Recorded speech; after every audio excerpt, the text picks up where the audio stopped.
Hey guys, welcome back to the Basketball Time Machine. Today, different type of episode. I'm not sure if you've seen the interview of Scottie Pippen, which came out actually one day prior to me recording this. And this to me was probably one of the worst, most painful interviews that I had ever watched involving NBA basketball. And not from a standpoint of somebody bashing somebody, but actually giving a lot of deep insights to the soul of one of my favorite players. And I wanted to watch this interview again with you. Actually, I had to sleep over it to really stomach the whole interview. And now we'll watch it with you and give you my perspective on certain things. So let's go. When's the last time you and Michael spoke? Right around the pandemic. Oh, so it's been a minute since you. Yeah. Is that the text exchange when he shot you a text May of 2020 and he said, "Hey, Scottie, I heard you're upset. Let me know when you have a minute to speak." Is that the last time you guys spoke? Something like that. Something like that. And did you actually call him? Like, did you guys talk or did you just text him? No, I think we ended up speaking briefly. Did it end up being good, the conversation? Yeah, I guess. Good and final. That's what it was. Good and final. So the first thing that I notice here is now you can see in Scottie's face that he's trying to really think, okay, what can I say? What should I say? You see the smile. And first things first, I'm really, really grateful that Scottie actually sat through the entire interview because these were some tough questions. And I read under the original PBD podcast, I've not seen it many times, but I've read some comments of people complaining that, why is Scottie being asked so much about Michael? And I understand that angle, but on the other side, I'm grateful that these kind of questions get asked because these are things that I always wanted to know. And yeah, as you can see, it goes back to the Last Dance documentary, pandemic time frame. And so Scottie contacted Michael. It seemed like a brief conversation. And when Scottie says final, that means from his perspective, he doesn't believe that he and Michael will ever speak again.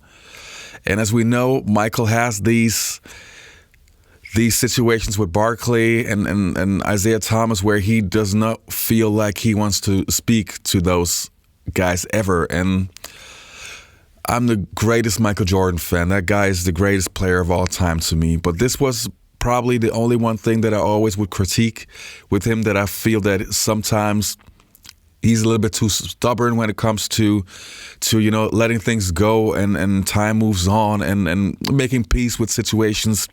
And it's, in my perspective, it's nicer to have peace. Just have peace. But let's keep going. Final. Because of you or because of him? Yeah.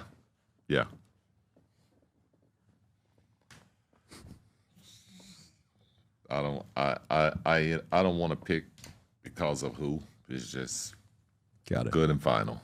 What's more likely to happen? Me going to Carbone in the next 5 years. Carbone in Miami. I don't know what's your favorite restaurant. Let's say Flagler's in Palm Beach because it's closer to golf.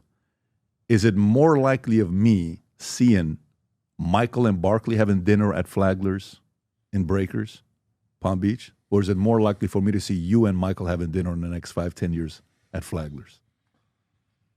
I don't know what kind of dream you be having. But,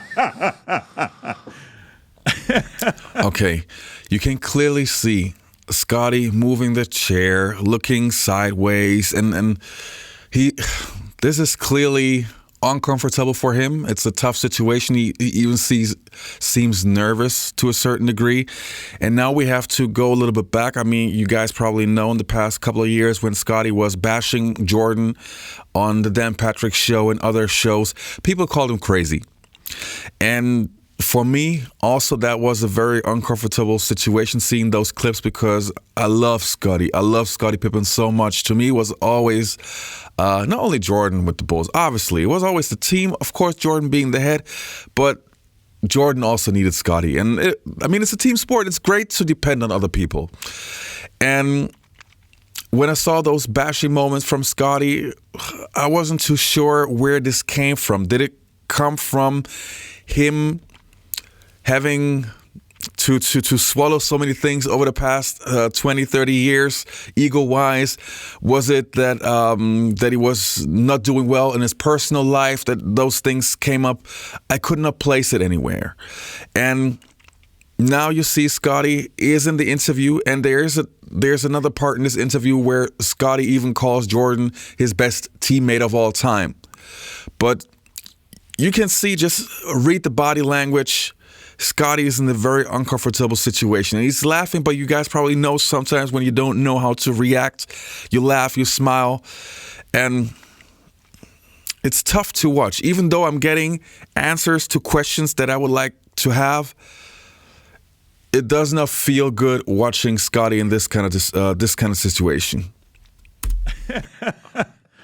What do you think, though? Which of those two is more likely to happen? There's a Vegas odds. Like, we're trying to bet some money here on this one. I don't know. That's a tough one. I don't spend that much time in Florida, so I would probably say maybe highly likely, maybe Charles. Over you? Yeah. Got it.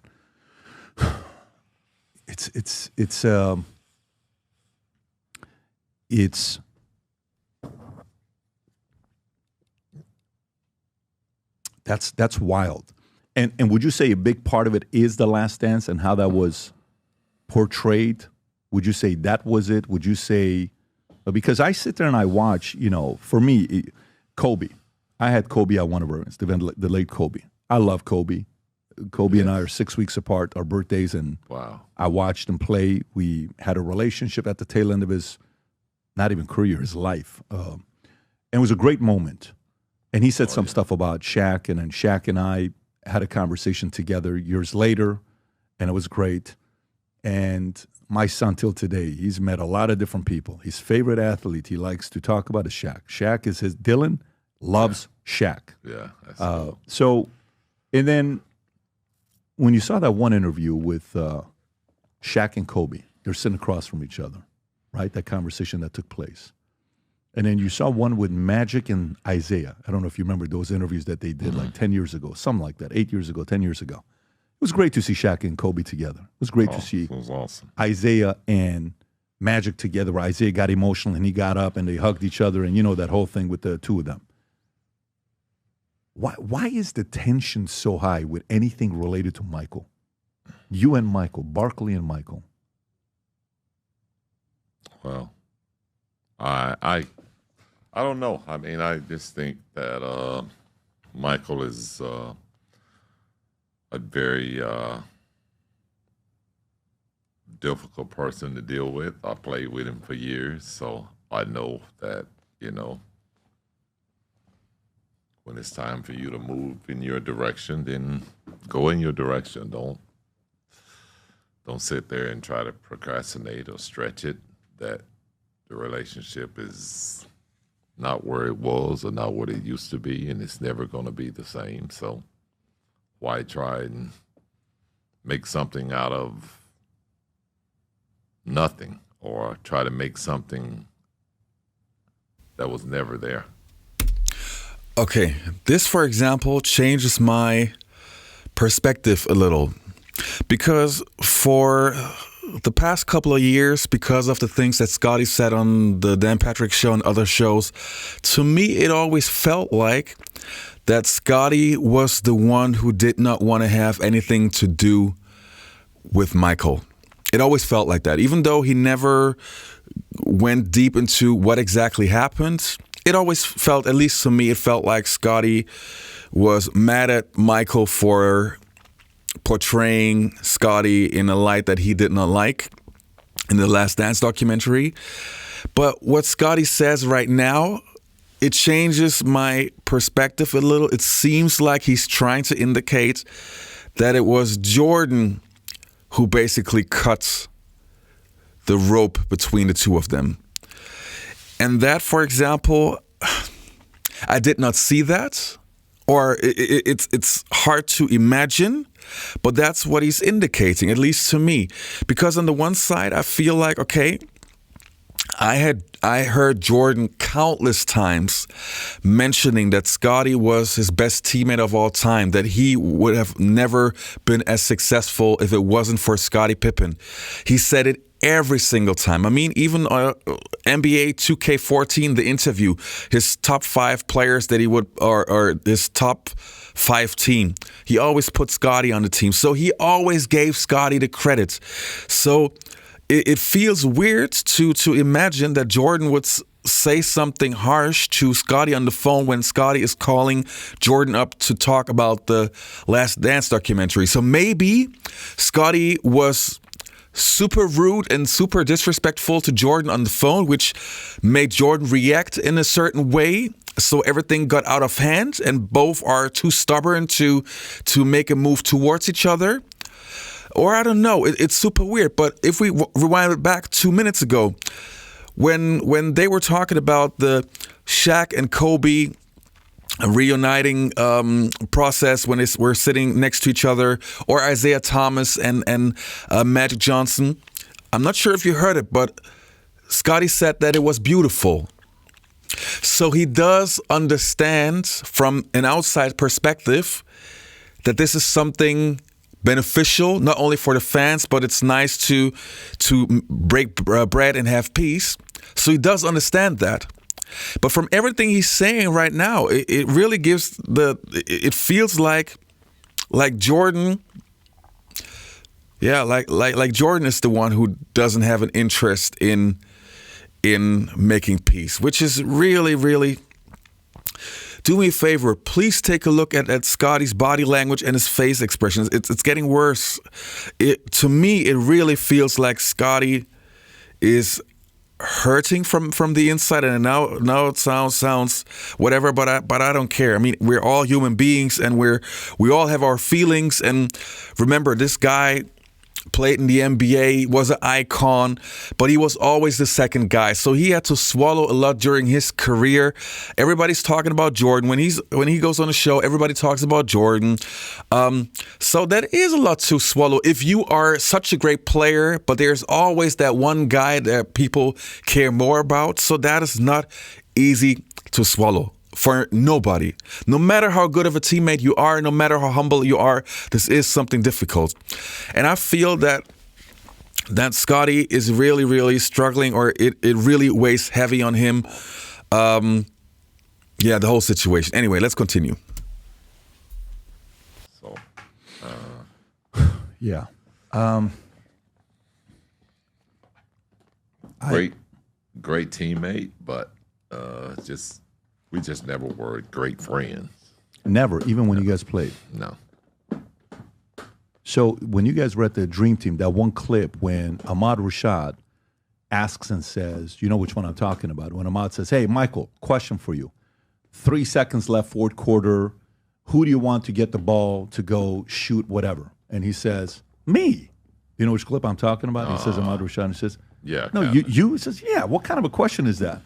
And then you guys are getting off the bus. He says, Scott, this is the one right here. I don't play the clip. Actually, you know what? You may be able to play the clip. Yeah, play the clip here.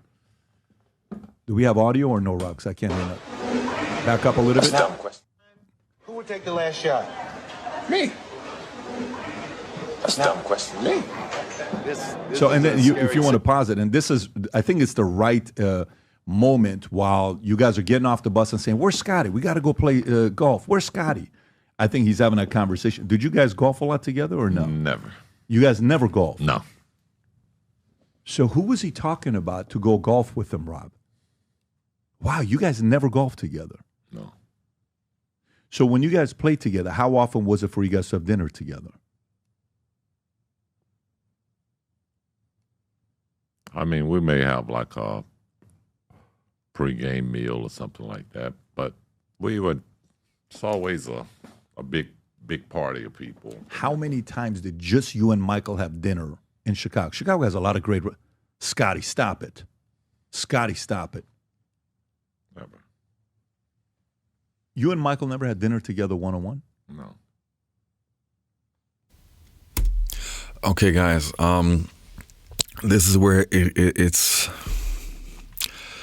I know we're just talking about sports, but in all seriousness, this, for example, it really hurts a lot as a fan. Of course, there are my childhood memories and the things that you envision, that those two players that got along so well on court, that they were also this dynamic duo off the court, like John Stockton, Karl Malone, for example.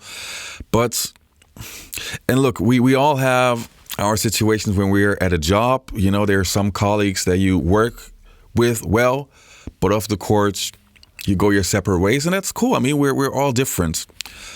But when I look into Scottie's face, all the seriousness, and there's so much hurt in his face,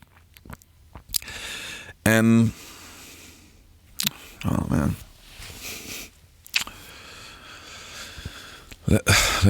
let's keep on watching.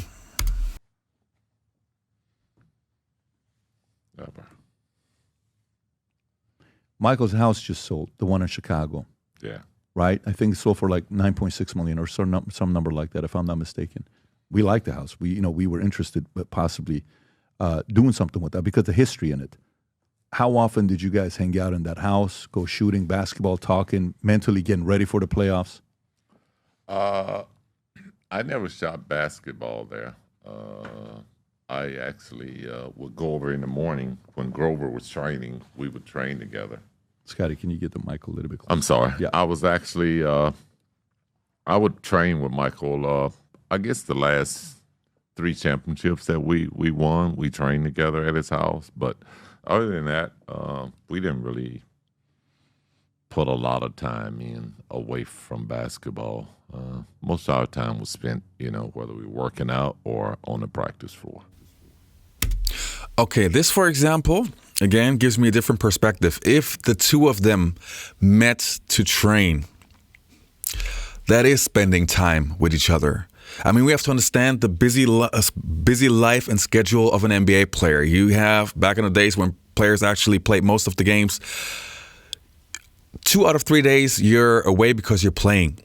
So, and then even if it's off season or so, if you spend time with each other training, of course, you also talk to each other. And if you then don't want to spend more time like hanging out and stuff, I mean, there's still family business that you have. There's also friends that you have. There are also other obligations, sponsors, and this kind of things.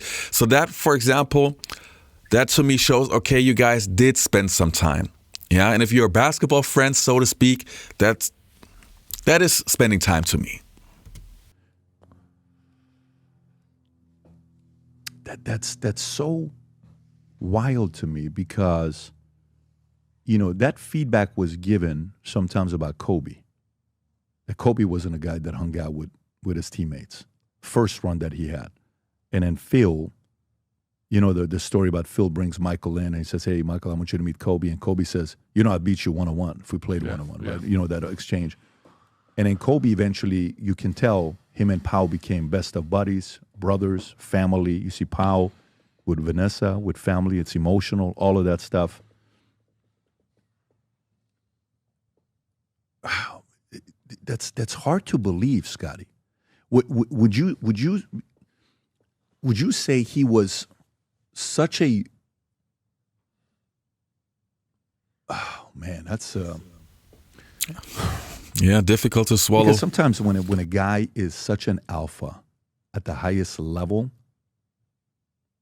the idea sometimes to lead your guys is be close enough to influence, but far enough to not make them too comfortable with you. The Prince Machiavelli talks about that. A lot of leaders talk about that, and it doesn't make sense to the average. It's kind of like, what are you talking about? Is go build a relationship, go build a bond, et cetera, et cetera. Some guys go that route. I wonder how much of that was more from his analysis of, listen, I'm above, I'm the leader, I'm the head guy here, and he didn't want to get too close to his guys. Especially if you're saying you guys never had dinner together, Scott.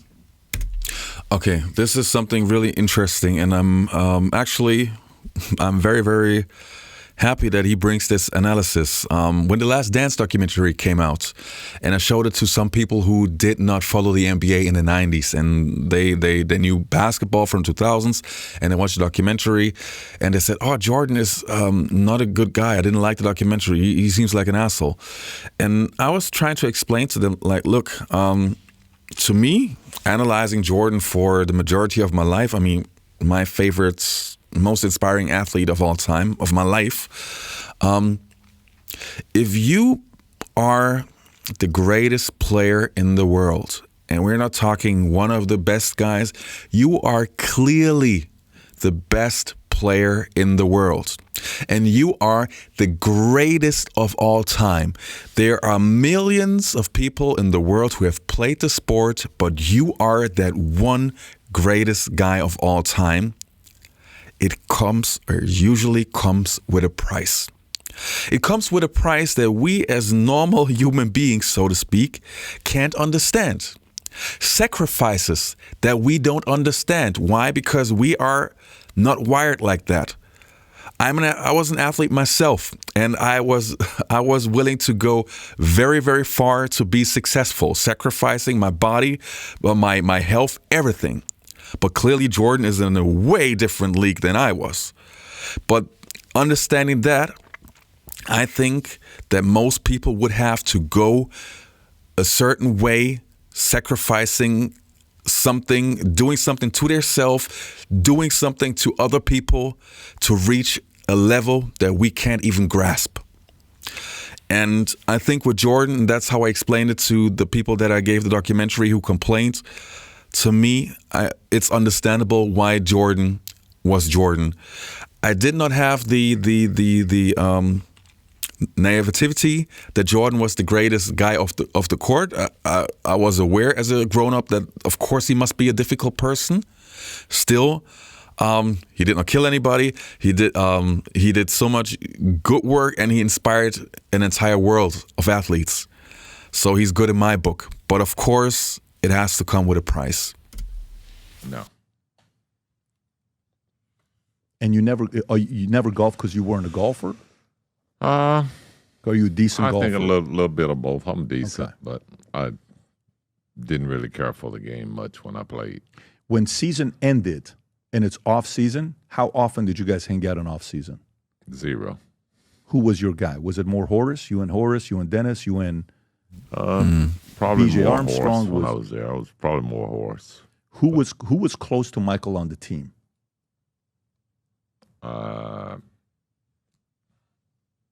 Him and BJ were close. I mean, when he came back to that one practice when BJ and him speaking and saying, hey, come and shoot a little bit.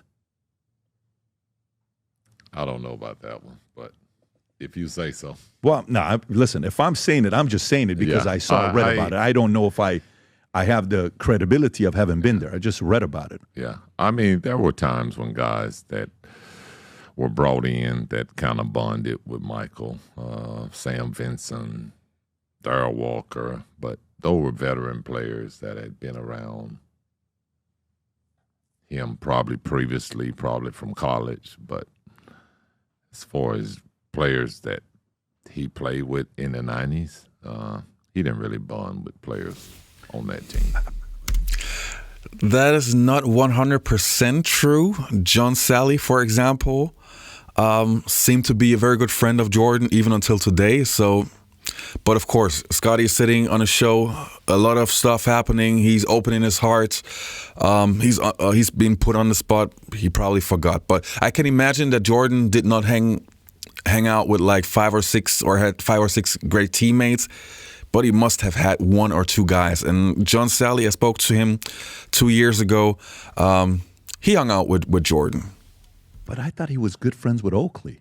I thought him and Oakley were very Oakley good. wasn't on that team. No, but Oakley from the beginning era when he was coming up. Wasn't Oakley one of his teammates when they got rid of him? He was upset about it because he liked Oakley and they had a friendship together. Yeah, that's the story that's was told, but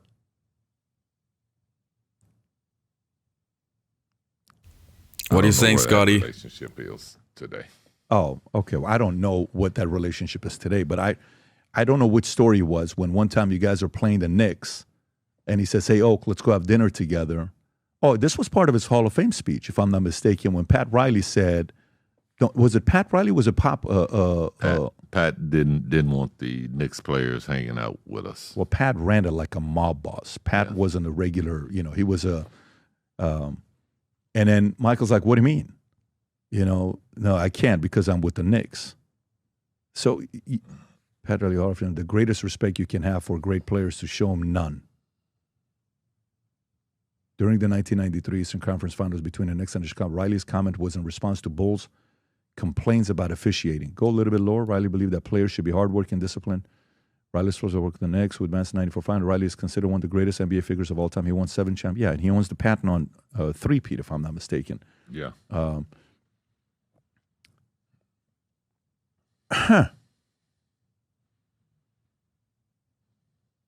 Who, Rob, can you... Who was Michael's best friend in the NBA? I don't know. You got Charles Barkley. While they played. I don't know. By the way, so we can, transition to the next story, but I'll tell you how I process this. And Scottie, whatever I say, please tear it apart. Don't just kind of let me get away with saying this here. Okay, I want you to tear it apart and say you have no clue what you're talking about. So there's no way a guy does what Michael did, the number of scoring titles, finals MVP, one guy who was the MVP, finals MVP, defensive player of the year, and he's only 4 people have ever done that, and he's the only guy that's done it 4 times. The one that we all read about and we all see about. And a number of seasons, he played 82 games, and the phrase about the fact that I'm not going to miss a game because a father, maybe the only game he's bringing a son over to the game, that I'm going to go out there and give my best because I owe it to that father that brought his kid. And being a guy that was a sportsman, the face, taking it to different eras. There's something that he said at the end of The Last Dance. And I'm curious to know how you process this, because I don't know if anybody's asked you of this. Remember at the end when he gets emotional and he steps away and he says, "Look, if you can't understand me, that we did this, and I wanted to win, and I wanted to do this, and da-da-da-da." And that was the only time that he got emotional and he got away. How did you process that moment when he's looking at that iPad and he's kind of giving a message and he needed a break? Yeah, big moments. I didn't see it. You didn't watch The Last Dance? I didn't see that part of it. So you didn't watch all the 10 episodes? No. After what episode did you stop watching it? Probably, I don't know, probably 6, 7. The Kukoc episode. Yeah, something like that. You saw that episode. Was that the one where you're like, you know what? Screw this, I'm done. Yeah, I didn't want to see it. My kids got turned off on it, so it's kind of turned me off. So I didn't have any interest to watch it anymore. Okay, I understand that when he's sitting on the couch with his family, with his kids, and they're watching a documentary and the kids are obviously offended, even though from my perspective, that it's not like they put some science fiction into the documentary. It actually happened. Yeah, that was something that Scottie did. It was a mistake he made, but it's also part of his history that he does not like revisiting it and that he does not like to watch it with his family. I 100% get that and understand that, but I mean, it happened. It happened. It's just like in Michael Jordan Airtime, if you guys remember, they also went through the Jordan gambling situation. It happened, and it was in the video. So I wish Scottie would have finished the documentary just to get a full perspective on the entire thing. But yeah. Yeah. Well, very interesting. Very interesting. But to me, sometimes it's when a guy that comes in and is the lead dog and got a lot of the thorns that came his way, it's very hard to be a Michael. And I think it's also very hard for anybody to understand Michael. Anybody to understand Michael. I think there's only a few guys that can probably expound on that. Yep. to understand the level of, craziness to compete and the drive. And it's not a, I don't know how many people you can put in that Yep. to compare it to. Maybe a Brady and a couple other guys that, that's so interesting. I just learned a lot, Scottie. Oh, yeah. Well, I will say Michael, he was built different. Competitive 24/7. Not too many people are built like that. I agree. Willing to compete at any level and at anything. So when you look at these players in today's era, being LeBron, there's really no comparison when you talk about the level of competitiveness. Michael bunched up all of his competitiveness and sort of exposed it out to the world. Okay, here you can see that in comparison to the bashing that Scottie did 1 or 2 years ago, Scottie is not trying to be mean here. He's not coming from a mean-spirited angle. He is giving Jordan the props for many things in the entire interview. As I said, this is one part of the interview, and it seems that Scottie has cooled down over the years and is now 100% clear. But again, everything to me shows me that he wishes that the situation was different. And to be honest, I think for them, the only way how to fix it would be that Jordan would actually make the first move. And from what we have seen in the past with Barkley and other guys, Jordan is just not that guy. The only thing that I criticize about him, you're such an icon, such a great person, and you owe Scottie also a lot. I mean, you both owe a lot to each other.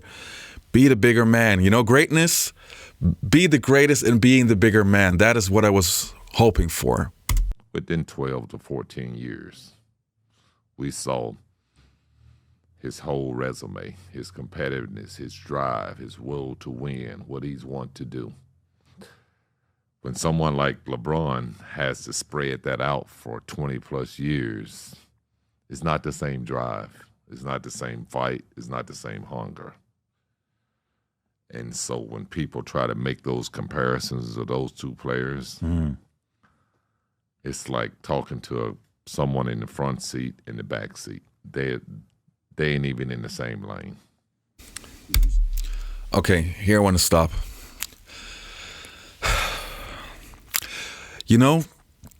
If I had one NBA regarded wish, it would be having Michael Jordan being the bigger man in those type of situations. I want Jordan to be good with Barkley again, even though they never played on the same team except for the All-Star game and Olympics and stuff. But Barkley is a good dude too. And with Scottie needs that. Scottie really, really needs that Jordan relationship, at least in terms of people knowing that they are cool, so that they stop asking Scottie even more about their relationship, and also Jordan on air giving Scottie the credit that he deserves. Scottie was a first-class basketball player, and his career also should not be only filled with Jordan questions, because he did so many great things. He deserved it to be in a better situation. And we as grown people, as long as somebody hasn't killed anyone, has really done you wrong in the worst possible way, and you had a relationship, even if it's only on the basketball court, life is too short. Kobe and Shaq proved it. It's so good that they broke bread before Kobe passed. We're grown people. Let's act like grown people.